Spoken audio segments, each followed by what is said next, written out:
Hello students, हमारा आज का टॉपिक है विश्वविद्यालय शिक्षा आयोग राधा कृष्ण आयोग 1948-49। विश्वविद्यालय शिक्षा आयोग को ही राधा कृष्ण आयोग भी कहा जाता है। इसके बारे में हम पढ़ेंगे कि राधा कृष्ण आयोग या जिसे हम विश्वविद्यालय शिक्षा आयोग भी कहते हैं, भारत सरकार द्वारा नवंबर 1948 में भारतीय विश्वविद्यालय शिक्षा की अवस्था पर रिपोर्ट देने के लिए नियुक्त किया गया था।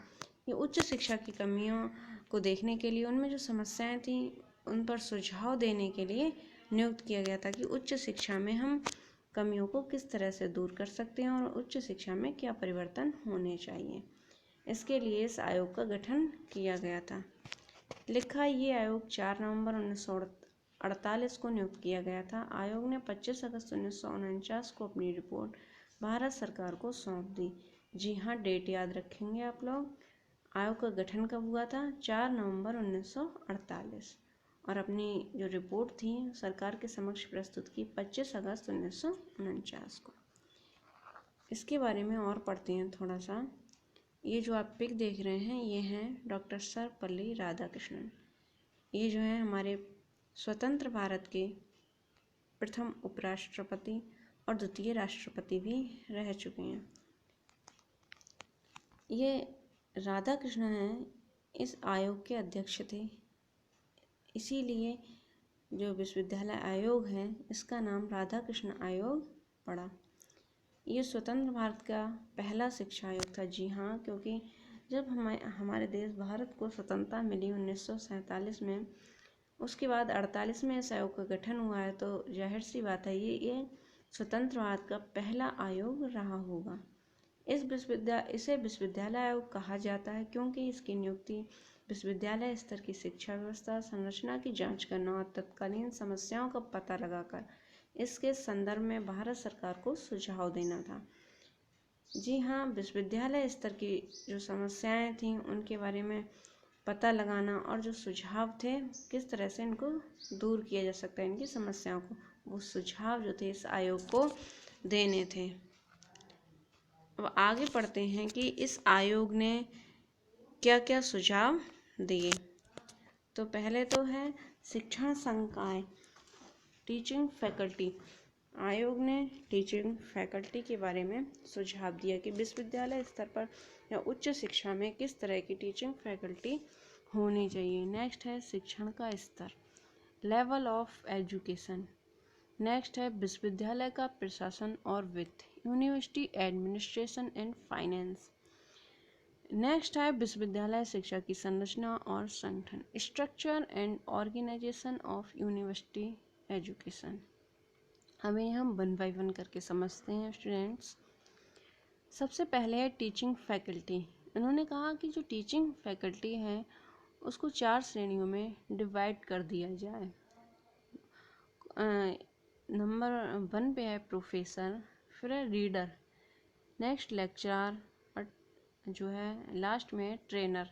तो इस तरह की जो श्रेणियाँ थी वो टीचर्स के लिए बताएं कि इनके लिए एक एक नहीं होना चाहिए कि एक प्रोफेसर एक पाठक, तो इसमें विभागों के हिसाब से ये श्रेणियों के अकॉर्डिंग जो है टीचर रखे जाएं। और बताया कि शिक्षण कार्य सप्ताह में 18 घंटे से अधिक नहीं होना चाहिए। जो वर्डन है टीचर पर एक सप्ताह में 18 घंटे से अधिक नहीं होना चाहिए, ये पर्याप्त है। बताया कि शिक्षक की सेवा अवकाश की उम्र 60 से बढ़ाकर 64 वर्ष कर दी जाए। तो इससे पहले जो था टीचर के लिए सेवानिवृत्ति की उम्र जो थी वो 60 वर्ष थी। इन्होंने 60 से बढ़ाकर उसके लिए 64 करने पर विचार किया या सुझाव प्रस्तुत किया। अब शिक्षण का स्तर है लेवल ऑफ एजुकेशन, किस तरह का लेवल होना चाहिए। तो बताया कि जो यूनिवर्सिटीज़ हैं उनमें 3000 से अधिक और उनसे संबंधित जो कॉलेजेस हैं डिग्री, उनमें 1500 से अधिक विद्यार्थियों की संख्या नहीं होनी चाहिए, क्योंकि अगर इससे अधिक हो गई तो हौच पौच हो जाएगा। एक निश्चित सीमा थी, इतने तक ही स्टूडेंट्स होने चाहिए। जो कार्य दिवस हैं उनकी संख्या एक साल में 180 होनी चाहिए। इसमें जो एग्ज़ाम टाइम होगा, एग्ज़ाम पीरियड का जो होगा डेज होंगे वो अलग रखे जाएंगे। जो कार्य दिवस हैं इतने एक साल में 180 दिन तक पढ़ाई होनी चाहिए। अध्ययन के लिए किसी भी कोर्स के लिए पाठ्य पुस्तक निर्धारित नहीं की जानी चाहिए। जैसे क्या होता है कि अध्ययन के लिए कहते हैं हमारे यहाँ कि एनसीईआरटी की बुक रख ली या किसी एक रीडर की रख ली या अलग रीडर की रख ली, किसी पर्टिकुलर एक बुक नहीं होनी चाहिए, वरना वो जो कोर्स है वो बहुत सीमित हो जाएगा।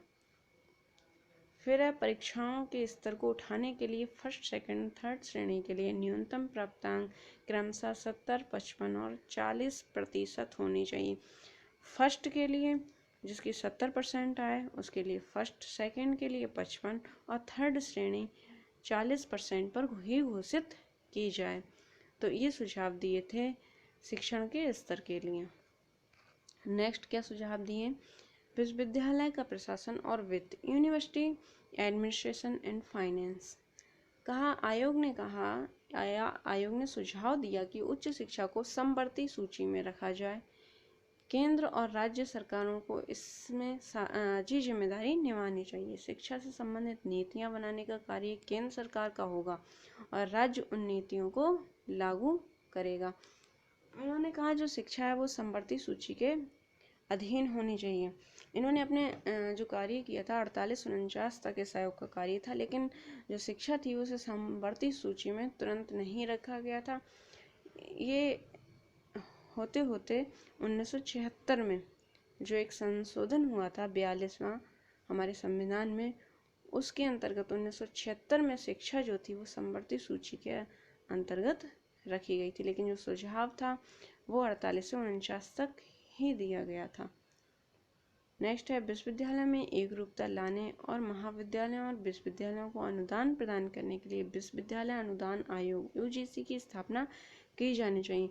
तो राधाकृष्ण आयोग ही ऐसा आयोग था जिसने यूजीसी की स्थापना पर बल दिया कि हाँ एक यूजीसी होनी चाहिए जो कि विश्वविद्यालय को अनुदान दे सके, जो कि विश्वविद्यालयों की अनुदान देकर हेल्प कर सके। तो थैंक यू स्टूडेंट, ये था हमारा आज का टॉपिक।